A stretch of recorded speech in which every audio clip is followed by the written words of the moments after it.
नमस्ते एवरीवन, कैसे हैं आप सभी। बहुत बार एक जगह पर बैठे बैठे हमारा जो नेक है वो धीरे धीरे जाम होने लगता है और जो लोअर बैक है उसमें बहुत ज़्यादा दर्द रहता है। ये वो लोग बहुत रिलेट कर पा रहे होंगे जिनका एक जगह बैठकर सिस्टम में बैठकर काम है, या वो बहुत देर तक खड़े रहते हैं, या फिर बहुत देर तक कहीं पर बैठे रहने से उनका जो दर्द है वो बढ़ने लगा है।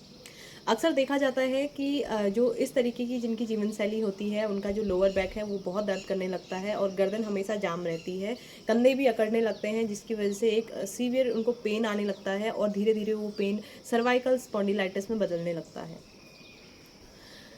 टाइम से अगर आपने कुछ अभ्यासों का रेगुलर रूप से प्रैक्टिस कर लिया तो आपको बहुत ही जल्दी इससे निजात मिलेगा। तो चलिए, कुछ ऐसे आसनास हैं, बहुत ही सिंपल हैं। आप मॉर्निंग में उठने के बाद अपने बेड पर भी इसको प्रैक्टिस कर सकते हैं। आपको डेफिनेटली 100% इसका बेनिफिट मिलेगा जब भी आप अपने ऑफिस या वर्क प्लेस में जाते हैं, या आपका बैठकर बहुत देर तक खड़े रहने से बहुत दर्द होने लगा है आपकी कमर में, गर्दन में या कंधों में, तो ये आपको बहुत राहत देगा।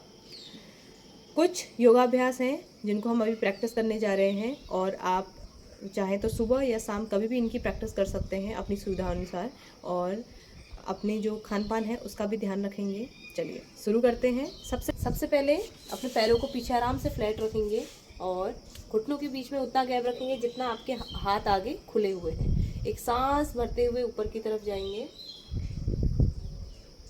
पूरा खींचेंगे। आपका एब्डोमिनल एरिया, आपका गर्दन, आपका शोल्डर पूरा अच्छे से स्ट्रेच होना चाहिए। लोअर बैक आप देख रहे हैं नीचे की तरफ पूरी गई हुई है, और गर्दन को पूरा पीछे खींचेंगे। कंधों को पूरा पीछे की तरफ स्ट्रेच करना है। ऐसे आगे की तरफ झुका के नहीं रखेंगे, दबा के नहीं रखेंगे। कंधों को लूज करें, एकदम ढीला छोड़ें, और सांस लेते हुए बैक। फिर से सांस छोड़ेंगे और सबसे पहले अपनी मिडिल बैक को ऊपर की तरफ करेंगे। अपनी चिन को लॉक करेंगे। अपनी चिन को, आपको ठुड्डी को लॉक करना है नीचे और होल्ड करना है। फिर से सांस लेते हुए ऊपर, सांस छोड़ते हुए नीचे, पूरा स्ट्रेच के साथ। ये अगर आप ये फ्लो कर रहे हैं तो आपको एक चीज़ का ध्यान रखना है कि खिंचाव प्रॉपर जाना चाहिए ऊपर की तरफ। ऐसा नहीं है कि सिर्फ आप प्रैक्टिस करेंगे। प्रैक्टिस के साथ साथ एक फ्लो का मतलब ही होता है कि एक सीक्वेंस में आप प्रैक्टिस कर रहे हैं, यानी कि सांसों की गति के साथ आपने प्रैक्टिस किया, जिससे आपकी मसल्स पर भी उसका अच्छा प्रभाव दिखेगा। तो मार्जरी आसन, इस आसन को हम कहते हैं, बहुत ही योग ग्रंथों में फेमस आसन है।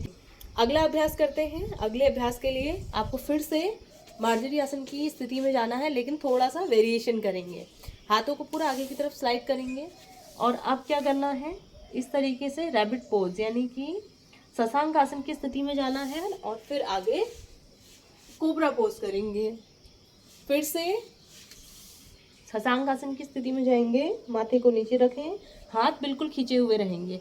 जब आपके हाथ बिल्कुल आगे की तरफ खींचे हुए रहते हैं तो आपको क्या करना है, अपने शोल्डर को नीचे की तरफ पुश करने की कोशिश करनी है, यानी कि और ज़मीन की तरफ अपनी छाती को टच करने की कोशिश करनी है। नीचे मैट पर आराम से आपको फ्लैट छाती को रखना है। शुरुआती दिनों में नहीं हो पाएगा, लेकिन धीरे धीरे अभ्यास से होने लगेगा। फिर से हाथ बिल्कुल सीधे हैं और यहीं से जाएंगे कोबरा पोज, भुजंगासन की स्थिति में, और अपने कंधों को बिल्कुल दबा के नहीं रखेंगे, ढीला छोड़ेंगे पीछे की तरफ, गर्दन पीछे, और वापस से शशांक आसन की स्थिति। और यही अगर आप बहुत 10 से 15 बार एक बार में रिपीट करते हैं, और 10 से 15 बार रिपीट करने के बाद 5 से 6 सेट लगाते हैं, तो धीरे धीरे आपका जो बैक पेन है, नेक पेन है, फ्रोजन शोल्डर है, उसमें आपको राहत मिलेगी। और बहुत देर तक आप इस तरीके से भी होल्ड कर सकते हैं। फिर से यहीं से कोबरा पोज, रैबिट पोज। बहुत ही अच्छा फ्लो है, बहुत इजी फ्लो है। पैर आपके खुले रहेंगे, गर्दन पीछे की तरफ, कंधे बिल्कुल ढीले, और फिर से नीचे आ जाएंगे। ये तो कुछ आसन थे, लेकिन कुछ ट्विस्टिंग मैं आपको बताती हूँ। जैसे साइड में बहुत पेन हो रहा है और नेक में बहुत पेन हो रहा है, तो आप किस तरीके से ट्विस्टिंग कर सकते हैं। अपने दोनों हाथों को एक साइड रखेंगे। अभी मैं दाहिने हाथ से स्टार्ट कर रही हूँ, दोनों हाथों को दाहिने हाथ से स्टार्ट करेंगे और पूरा पीछे देखने का प्रयास करेंगे। ऐसे ही दूसरे साइड जाएंगे, दोनों हाथों को बाएं साइड ले जाएंगे, एक हाथ बिल्कुल पीछे होगा। जैसे बाएं साइड ट्विस्टिंग करनी है, एक हाथ बिल्कुल पीछे रखेंगे, दूसरा हाथ उसके बगल में रखेंगे। अब पूरा पीछे देखते वक्त ट्विस्टिंग करेंगे। इससे आपकी गर्दन आपकी कमर, आपके कंधे जो बीच वाला पार्ट है उसमें भी बहुत अच्छे से ट्विस्टिंग हो जाती है और बहुत आराम मिलता है। चलिए अगला जो ट्विस्ट है वो करेंगे, वज्रासन में बैठेंगे। ये है मिडिल बैक के लिए, यानी कि बीच की जो कमर का हिस्सा है, कमर से ऊपर वाला हिस्सा, ये वाला हिस्सा एकदम जाम हो जाता है, बहुत अकड़न सी महसूस होती है। आप वज्रासन में बैठें आराम से, और वज्रासन में बैठने के बाद अब आप दोनों हाथों को पीछे ज्वाइन करेंगे।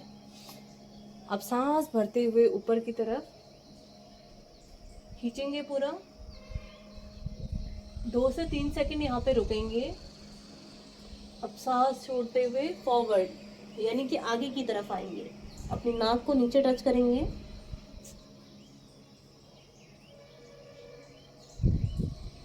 यहाँ भी 2 से 3 सेकंड रुकने के बाद फिर से बैक, पीछे जाएंगे, 2 से 3 सेकंड रुकेंगे। अब इससे जो फायदा हो रहा है वो हमारी छाती का पूरा विस्तार हो रहा है। यहाँ की जितनी भी मसल्स में अकड़न है, जितनी भी मांसपेशियाँ जाम हो गई हैं, उनमें आपको बहुत राहत मिलने वाली है। साथ ही साथ आपकी कमर के लिए बहुत लाभदायी है। जितना खींचेंगे उतना आराम मिलेगा। धीरे धीरे फिर आगे, अब 3 से 4 सेकंड रुकेंगे। इसमें आपको धीरे धीरे अपनी रुकने की टाइमिंग, होल्डिंग टाइमिंग बढ़ानी है। पहले 2 सेकंड रुकें, फिर 3 से 4 सेकंड रुकें।